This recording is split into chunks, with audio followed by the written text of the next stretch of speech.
नमस्कार, morning prime time में आपको स्वागत है। मैं हूं आपके साथ हिमांशु दीक्षित। उत्तर प्रदेश के संभल जिले में कल सर्वे के खिलाफ प्रदर्शन की आड़ में जो हिंसा हुई, उसके बाद से पुलिस फुल एक्शन मोड में है। फिलहाल संभल में शांति का माहौल है और हम शांति की अपील भी कर रहे हैं। हालात पर फिलहाल काबू है, लेकिन उपद्रवियों के खिलाफ सख्त कार्रवाई की जा रही है और होनी भी चाहिए। हिंसा वाले इलाकों में सुरक्षा बढ़ा दी गई। जिले में भारी संख्या में पुलिस फोर्स की तैनाती की गई है। संभल के आसपास के जिलों में सुरक्षा कड़ी की गई है। नव भारत की टीम ग्राउंड जीरो पर कल भी तैनात थी और आज भी तैनात है और पल पल की हर खबर हम आप तक पहुंचा रहे हैं और यहां पर आपको बताएंगे संभल हिंसा से जुड़ी हर खबर जो आपके लिए जानना जरूरी है। लेकिन शुरुआत एक बड़ी खबर से करते हैं। संभल हिंसा पर अब तक का सबसे बड़ा खुलासा वो हम आपको बताने वाले हैं। अब तक का सबसे बड़ा खुलासा संभल हिंसा पर वो आपको बताने वाले हैं। 10 किलोमीटर के इलाके से इकट्ठा होकर यह भीड़ यहां पर आई थी। ग्रुप में बंटकर उपद्रवियों ने पथराव किया था। बच्चों और महिलाओं को आगे करके यह पथराव किया गया था। सर्वे टीम पर हमले के लिए यह भीड़ अचानक आई थी और आपने देखा होगा जब हमारे सहयोगी गौरव वहां पर थे, तब एक गली से पथराव होता है, फिर पता चलता है कि दूसरी गली से पथराव होता है, फिर पता चलता है कि कहीं और से पत्थर बरसाने के साथ आग लगा दी जाती है। यानी ये गुट में बटे, ग्रुप में बढ़े और उसके बाद अलग अलग जगह पर इन्होंने पथराव किया। बच्चों और महिलाओं को आगे किया ताकि पुलिस का अगर कोई एक्शन हो तो ये बच सके, विक्टिम कार्ड खेल सके। सर्वे टीम पर हमला करने के लिए ये भीड़ अचानक आई थी और आपको याद होगा जब हमारे दागड़ रिपोर्टर गौरव वहां बात कर रहे थे तो महिलाएं कह रही थी ये तो यहां के है ही नहीं, ये तो बाहर के है। तो 10 किलोमीटर के इलाके से इकट्ठा होकर यह भीड़ यहां पर आई थी और उसके बाद क्या किया था इन्होंने, ये 6 तस्वीरें हैं आपके सामने। इन 6 तस्वीर को देखिए और कल इन्होंने कितना आतंक मचाया था, उत्पात किया था, अराजकता फैलाई थी। तो इन 6 तस्वीरों में आप भली भांति समझ सकते हैं कि संभल मस्जिद सर्वे पर कैसा संग्राम किया गया था कल, जिसको हमारे सहयोगी गौरव श्रीवास्तव ने कैमरे में कैद करके आप तक पहुंचाया।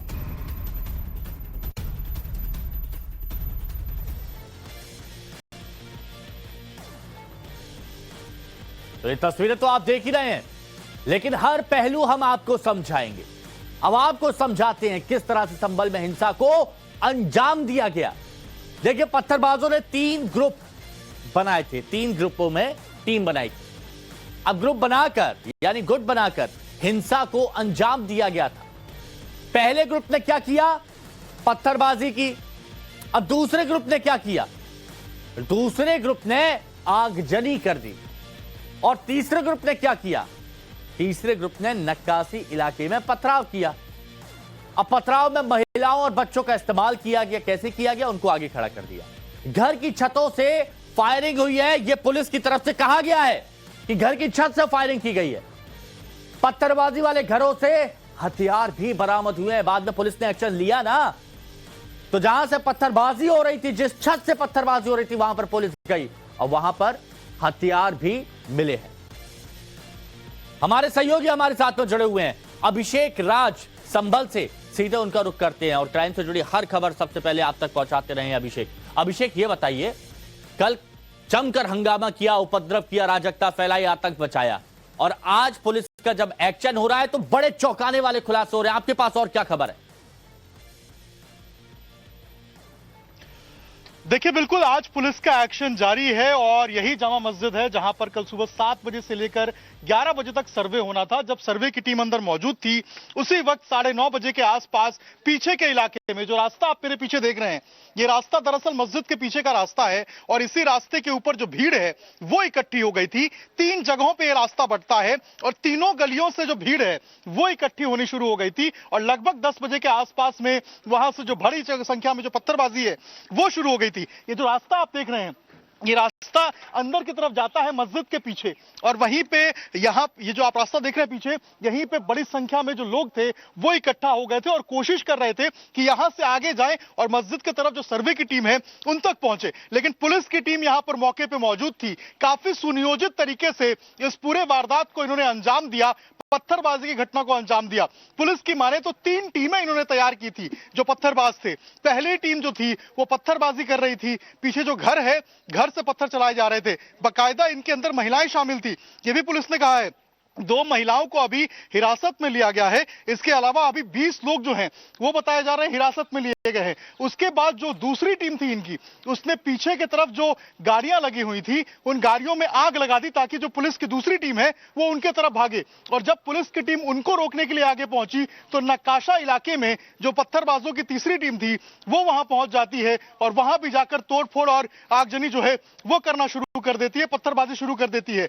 पुलिस जब ताबड़तोड़ एक्शन मोड में आती है, पुलिस ने जब एक्शन लेना शुरू किया है, तो अब तक जो है वो 21 लोग बताए जा रहे हैं जिनको हिरासत में लिया गया है। लगातार उनके मोबाइल जो डेटास हैं उनको खंगाला जा रहा है। लगभग 10 किलोमीटर के रेडियस के लोग जो हैं वो कल यहां इस पत्थरबाजी की घटना में शामिल थे। अगर पुलिस नहीं होती तो यहां पे कुछ भी हो सकता था।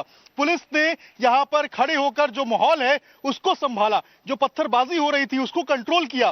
पुलिस का यह कहना है कि उन्होंने किसी भी लीथल वेपन से फायर नहीं किया है। जो भी उन्होंने किया है वो या तो रबर बुलेट फायर किया है या आंसू गैस फायर किया है। ऐसे में लगातार जो फायरिंग की बात निकल के सामने आ रही है, ये पत्थरबाजों से जो फायरिंग है वो हो रही थी, घरों के छतों से फायरिंग हो रही थी। और यही कारण है कि पुलिस के एक डिप्टी कमिश्नर जो है, डिप्टी एसपी जो है, उनके पैर में गोली के छर्रे लगे हैं। इसके अलावा जो एसपी हैं उनके पीआरओ को पैर में गोली लगी है। इसके अलावा एक जो एक डिप्टी मजिस्ट्रेट हैं उनका पैर टूट गया है।